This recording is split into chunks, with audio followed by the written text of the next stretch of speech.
মাথা ব্যথা কমার জন্য আমরা ব্যথার ওষুধ খাই, কিন্তু আপনি কি জানেন অনেক সময় মাথা ব্যথার ওষুধ আপনার মাথা ব্যথার কারণ হতে পারে? হ্যাঁ, কথা বলছি মেডিকেশন ওভার ইউজ হেডেক নিয়ে। আমরা যারা মাইগ্রেন, টেনশন টাইপ হেডেক অথবা অন্য বিভিন্ন ধরনের মাথা ব্যথার জন্য দীর্ঘদিন ধরে মাথা ব্যথার ওষুধ খাই, তারা এই মেডিকেশন ওভার ইউজ হেডেকে ভুগতে পারি বিভিন্ন কারণে।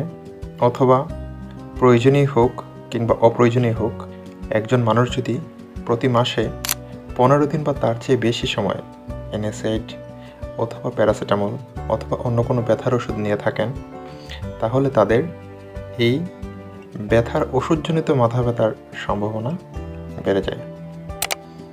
গবেষণায় দেখা গেছে যে যারা দীর্ঘদিন এই সমস্ত ব্যথার ওষুধ ইউজ করেন বা ব্যবহার করেন, তাদের ব্রেইনের নিজস্ব ব্যথা সহ্য করার যে ক্ষমতা সেটা কমে যায়।